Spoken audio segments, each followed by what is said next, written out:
तो कैसे हैं आप सभी लोग, आप सभी का स्वागत है लक्की भैया मैथ वाला में। तो आज परमी संख्या पढ़ाने वाले हैं हम। तो परमी संख्या ऐसे तरीके से पढ़ाएंगे कि परमी संख्या को तुम आज के बाद जिंदगी में कभी भूल नहीं पाओगे, ना आज से पहले इस तरीके से पढ़े होंगे और एक भी डाउट नहीं छोड़ेंगे। तो चलिए परमी संख्या स्टार्ट करते हैं। परमी संख्या है क्या? तो परिभाषा बताते हैं कि परमी संख्या क्या है। वह संख्या जिसे p/q के रूप में लिखा जा सके एवं q not equal to 0। p और p/q दोनों क्या होनी चाहिए? पूर्णांक। क्या होनी चाहिए? पूर्णांक। तो देखिए परिभाषा तो बहुत ईजी है, परिभाषा आप सभी को लोगों को याद हो जाती है और आपकी किताबों में मिल जाती है, लेकिन आप सभी को बहुत ईजी तरीके से माइंड मैप के तरीके से समझाएंगे। तो परमी संख्या होने के लिए तीन कंडीशन होनी चाहिए। कौन कौन सी? कि कोई भी संख्या हो उसे किसके रूप में होना चाहिए? p/q के। पहली कंडीशन तो ये होती है। दूसरी कंडीशन है कि उसे उसमें जो q जो होता है वो 0 के बराबर नहीं होना चाहिए, ये दूसरी कंडीशन होती है। और तीसरी कंडीशन जो है p/q दोनों क्या होती है? पूर्णांक। ये तीसरी कंडीशन होती है। यानी कि परमी संख्या होने के लिए कितनी कंडीशन? 3। तो बात करते हैं एक कंडीशन पे। तो कुछ बच्चों का डाउट होता है कि p/q ले लेते हो और p/q की जगह और कुछ ले सकते हैं या नहीं ले सकते, p/q होता क्या है और क्यों लेते हैं, किसकी फॉर्म में। तो ये सब बताने वाला हूं मैं आज आप सभी को।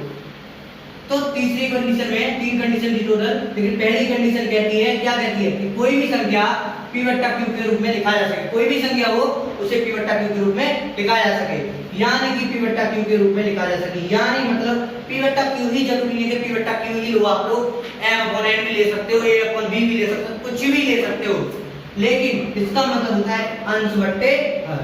अंश बट्टे हर यानी कि किसके रूप में हो परमी संख्या? अंश बट्टे हर। किसके रूप में? अंश बट्टे हर के रूप में होनी चाहिए, यानी कि डिनोमिनेटर अपॉन डिनोमिनेटर के रूप में होनी चाहिए। दूसरी बात करते हैं, दूसरी कंडीशन क्या है? दूसरी कंडीशन है मेरे भाई कि q बराबर 0 नहीं होना चाहिए, q नॉट इक्वल टू 0। तो सीधी सी बात है, q क्या है? हर है।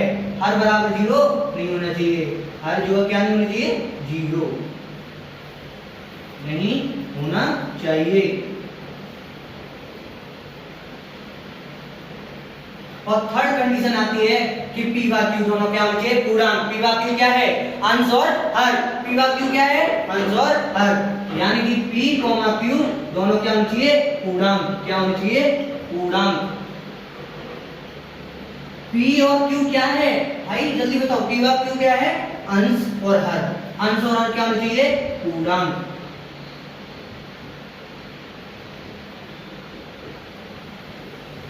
ठीक है। अब देखो मैंने तीनों कंडीशन को क्लियर रूप में बता चुका हूं, आप सभी को समझ में आ गया होगा। और कोई भी डाउट हो आप लोग कमेंट में पूछ सकते हो। एक बार फिर से रिपीट करूंगा डेफिनेशन और ये तीन माइंड मैप के तरीके।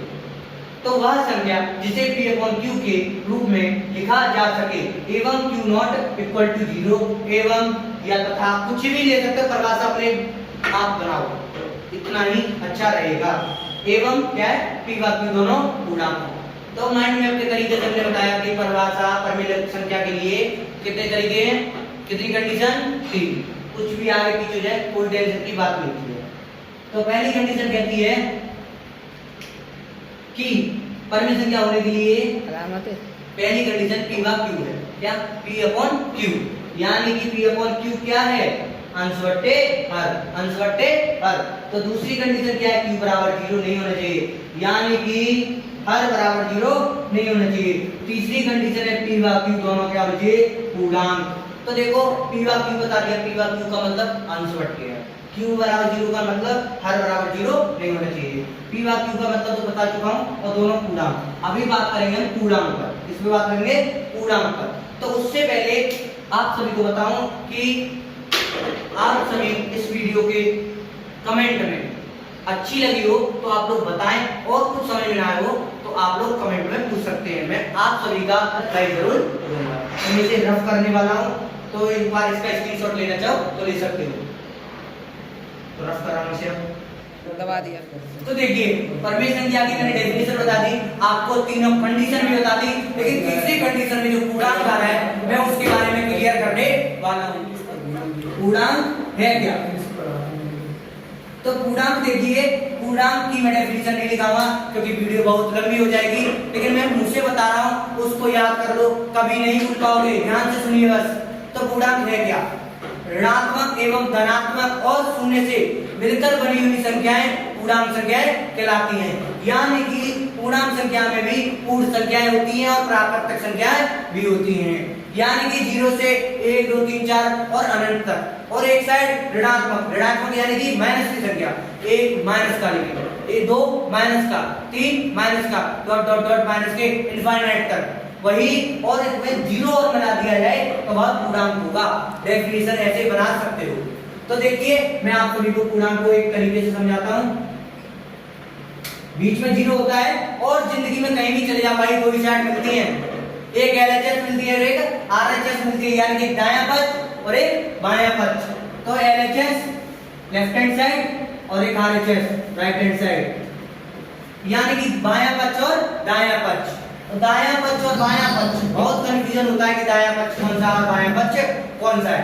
तो मैं बताऊं कि बायां पक्ष, बायां मतलब कि बेड़ा, और सीधी बात है दायां पक्ष तो एक ट्रिक है, जिस हाथ से तुम रोटी खाते हो, यानी कि दाल खाया दायां, तो दायां मतलब कि सीधा, दाएं हाथ की ओर पॉजिटिव साइड होगी, यानी कि धनात्मक, धनात्मक इंग्लिश में बोलते हैं पॉजिटिव, यानी कि प्लस की, और बायां LHS साइड होगा ऋणात्मक, यानी कि माइनस की। अब देखिए 0 के लेफ्ट हैंड साइड तो माइनस की संख्या होगी, तो -1 -2 -3 डॉट डॉट डॉट माइनस के इनफाइनाइट, माइनस के अनंत का मतलब, यानी कि इसको हिंदी में बोलेंगे अनंत, इंग्लिश बोलेंगे इनफाइनाइट, यानी कि आगे यहां तक कुछ बचे बोलेंगे 3 पे खत्म होगी, नहीं भाई 4 5 6 आगे कितनी भी संख्या ले जाओगे तुम एंड तक नहीं पहुंच पाओगे, उससे बड़ी संख्या मिल जाएगी। इसलिए धनात्मक साइड देखते हैं 1 2 3 4 डॉट डॉट डॉट इनफाइनाइट, तो भाई जिसका तो अंत ही नहीं है। अब देखिए कि ये तो ऋणात्मक संख्या हो गई, ये धनात्मक संख्या हो गई। पूर्णांक तो है, पूर्णांक 0 भी है, लेकिन पूर्णांक 0 भी है तो ना तो भैया ना तो ऋणात्मक है ना तो धनात्मक, ना तो इसके पिताजी धनात्मक है ना तो ऋणात्मक, तो ये है क्या भाई? इसके माता पिता की कोई खोज नहीं है, इसलिए इसे बोलते हैं उदासीन। क्या बोलते हैं? उदासीन। इसे कह सकते हो, हम लोग बोलते हैं ट्यूशन में जो कोचिंग में बच्चों को पढ़ाते हैं हम लोग, उनको बताते हैं हम कि उदासीन मतलब कि 0 क्या है? लावारिस, यानी कि अनाथ है, ना उसके माता पिता हैं। लेकिन ये है पूर्णांक, एक इंसान होता है ना, लेकिन इंसान तो है लेकिन उसके माता पिता का कोई पता नहीं। ऐसे ये पूर्णांक तो है, ना तो ये धनात्मक ना ऋणात्मक, तो कैसा है? उदासीन। कैसा है? उदासीन। तो अभी बिल्कुल अभी तुरंत आपको कमेंट करना है कि आपको ये समझ में आया या नहीं, और नहीं आया हो तो वीडियो को एक बार फिर से रिपीट कर सकते हो, और मैं अभी एग्जांपल के तहत बताता हूं कैसे करना है।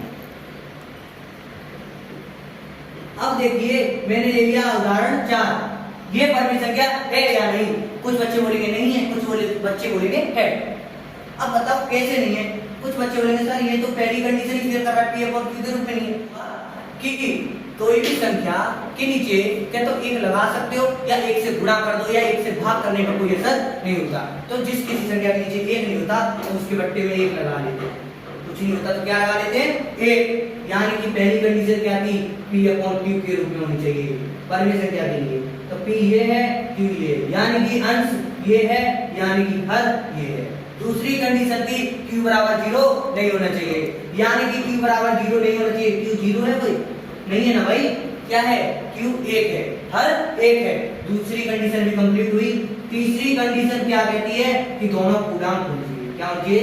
p व q दोनों पूर्णांक होने चाहिए। देखो 4 ये रहा, यानी कि पूर्णांक में है, आगे भी होंगे, और एक भी नहीं है, यानी कि पूर्णांक में है और किधर साइड है? धनात्मक साइड। इसलिए तीनों कंडीशन पास, तो परमी संख्या है। अब देखिए कि किसी का डाउट होता है कि भैया दो कंडीशन मिल जाए और एक कंडीशन ना मिले तो परमी संख्या हो सकती है? नहीं भाई, क्योंकि परमी संख्या होने के लिए तीनों कंडीशन जरूरी है। मानो कि आपको 2 कंडीशन मिल गई, p अपॉन q की फॉर्म में मिल गई और q बराबर 0 मिल गया, q बराबर 0 मिल गया, लेकिन और दोनों पूर्णांक है, 0 पूर्णांक तो है। अब लेकिन q बराबर 0 है तो परमी संख्या नहीं होगी, क्योंकि q बराबर 0 नहीं होना चाहिए। ये बात क्लियर हुई? तीनों कंडीशन होना जरूरी है। तो एक और एग्जांपल लेता हूं मैं कि 0 ये परमी संख्या है या नहीं। बिल्कुल मना करेंगे ज्यादातर बच्चे, क्योंकि मैंने बोला था q बराबर 0 नहीं होना चाहिए। भाई q हमने थोड़ी बोला ये q है, बट्टे में जब किसी संख्या के नीचे कुछ नहीं होता एक मान लेते हैं, एक मान लिया तो ये p हो गया, ये q हो गया, ये अंश है और ये हर है। मैंने बोला है कि हर बराबर 0 नहीं होना चाहिए, लेकिन अंश थोड़ी ना बोला कि अंश 0 नहीं होना चाहिए, अंश 0 हो सकता है। पहली कंडीशन कंप्लीट हुई कि p अपॉन q फॉर्म में। दूसरी कंडीशन थी q बराबर 0 नहीं होना चाहिए, यानी कि q तो 1 है। हमने ये तो नहीं बोला कि p0 नहीं चाहिए, p0 हो सकता है। तीसरी कंडीशन थी दोनों पूर्णांक। अब कैसे दोनों पूर्णांक है? एक पूर्णांक है, 0 भी पूर्णांक है, मैंने बताया था 0 पूर्णांक है, ना तो ऋणात्मक है ना तो धनात्मक, लेकिन पूर्णांक है। कैसा पूर्णांक? उदासीन, इसमें किसी का चार्ज नहीं है, तो इसीलिए ये परिमेय संख्या होगी। लेकिन परिमेय संख्या ये नहीं होगी 4/0 लेनी, ये परिमेय संख्या नहीं होगी। धन्यवाद आप सभी को, आई होप कि आज आप सभी को वीडियो अच्छी लगी होगी।